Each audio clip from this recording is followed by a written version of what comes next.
A lot of times people want to generate revenue, but they don't understand who they're helping. They don't understand who their target market is. And I promise you, you can't go anywhere without any kind of clarity. Getting clear on who you want to help and then following what the best practices are. Now, once you're clear on who you want to help, write this down. You really have to focus on executing the best practices. You got to know what the best practices are. Best practices, have a long-term coaching program. Best practices, you need to constantly be on social media, giving value. If not, how can you ever demonstrate your expertise in a way where somebody's going to want to rock with you? You got to have a way that you're able to generate leads, right? You have to, if you're in a space where you're not selling, $10 ebooks or, $5 products or, low-end courses, and you're really like, I want to generate thousands of dollars in what I do, it's very important to understand that people need to talk to their coach. They need to have a conversation with you. They need to be able to ask all of the questions, because if you're not giving them an opportunity to ask those questions, then you're saying work with you, there's going to be a disconnect there. Why is there going to be a disconnect? Because you're asking for money, but I have additional questions. You're asking me to invest, but I need to know who you are. You're asking me to invest, but I feel like I need to talk to my coach. If somebody's going to drop, money on a coach, like I want to be able to talk to my coach. You feel what I'm saying? Or talk to the people that's going to help me. So, and they're not going to go to your website. And that's one of the biggest mistakes I see people make is that, when I'm talking to them, they say, I don't know why I'm not generating revenue. And I say, well, what are you doing right now? And they say, I have it on my website and nobody's clicking on it. Nobody's going to click on it because there's the value that you need to provide them for them to feel comfortable to make an investment is not going to be enough for them just to go on your website. Unless you're Oprah, you at the top of our industry, you're ET, maybe it's Stormy Wellington or whatever. Maybe that might be a different situation. But in terms of what we do, especially if you're just getting started, you got to get this popping early. So that's really booking the appointments. And then focusing on also too knowing how to generate sales. Now that doesn't mean you be salesy, but what that means is that you have to really, when you're speaking with people, you have to see if they're a fit for what you do. People get nervous about having calls where somebody's going to be making an investment or because they feel like it might be salesy, or I don't want to sell anybody, and that's not what you're doing. We don't talk about sell. We're talking about servicing to see if they're fit. We don't talk about selling. We don't say that you're selling. We don't say I don't sell anybody. I haven't sold a person a day in my life. All I do is I see if they're a fit. I see if my service is a fit. That's all of that is, right? And it's either a fit or it's not a fit. And that's what it is. It's either the right time or it's not the right time. But I don't sell. I don't convince anybody to do anything. If you're passionate about this and you want to do this and you want to go full time and you want to make six figures and you want to take this seriously and you're like, yo, I like your style, Coach T. I resonate with the things that you're talking about. You come where I come from or whatever, however we connect, and you want to rock with me, then you have the decision to make that investment so I could support you. I could put my arm around your neck and say, yo, let's go, let's do it, right? I'll hold your hand through the process and help you achieve your goals in this industry. But I don't sell anybody. You know what I mean? So you have to really execute on these best practices. The third thing you really got to understand, now that you got the clarity, now that you got the best practices, it really comes down to, well, am I being the best version of myself? See, I see a lot of people who they've been trying to do this. I was talking to a lady recently and she's been trying to help people for the last 20 years as a coach. And I said, well, how much money are you looking to make? And she said, $5,000. I said, damn. I mean, I didn't say damn, but I was thinking like, man, the last 20 years you've been coaching, which is before me, right? And you're still trying to make your first $5,000 a month. And it made me really think and say, wow, it's really important to not just know what to do, but also to be the best version of yourself that's going to allow you to execute on the things you need to execute on to be successful. Does that make sense? I can hand everybody here. I can say, yo, here's a list of what you need to do. Just because I gave you a sheet of paper with a list of what you need to do doesn't mean you're automatically going to be successful, because you have to be the type of person that's going to execute on the information, which means you have to be the best version of yourself. One of the first things I mentioned on here was that, I went literally from zero my first few years in this industry trying to do this and trying to build this up as a coach to generating multiple six figures in the last 18 months. What happened?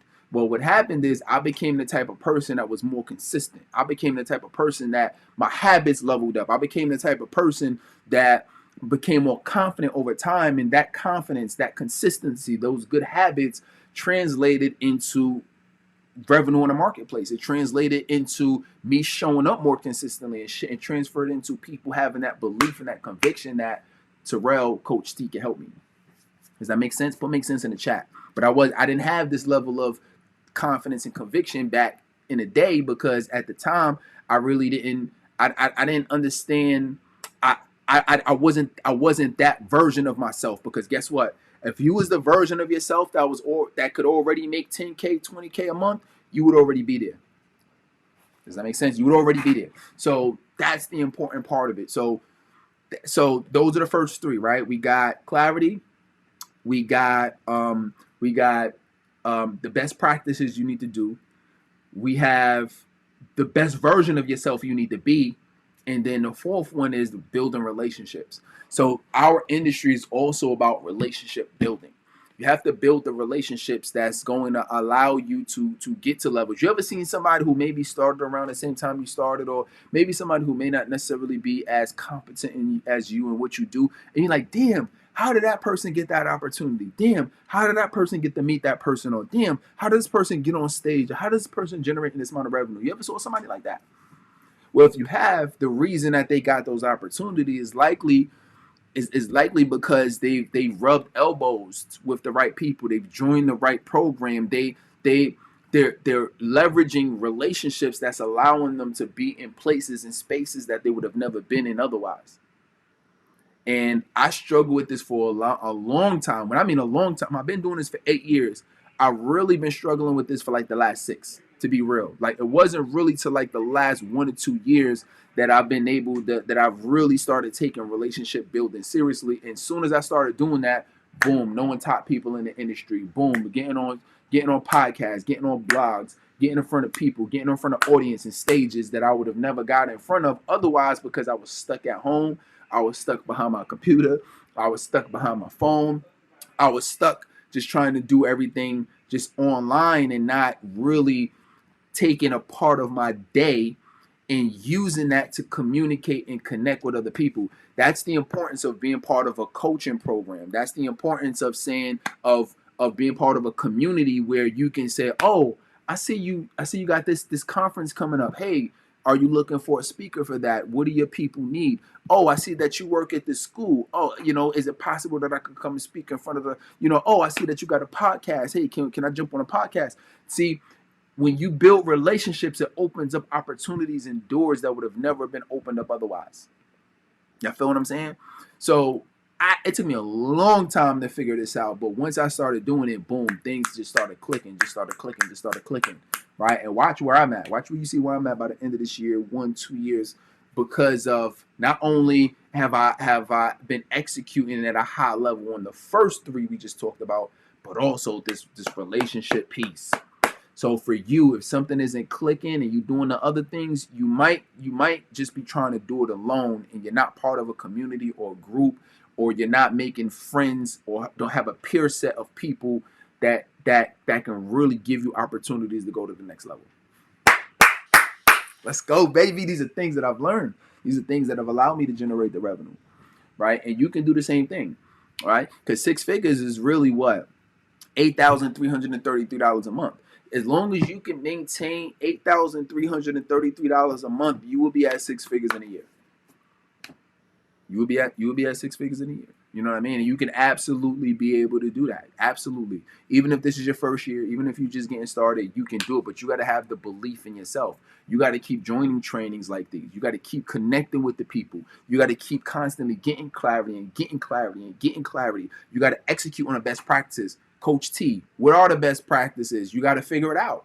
if you rock with me, I'll tell you. But I gave you some of them more here today. But you got to keep making. If anybody's ever went through this, where you're having clients, but they're not really fulfilling the end of the bargain, and they're not showing up at the ideal time, so essentially they're wasting time on your calendar, right?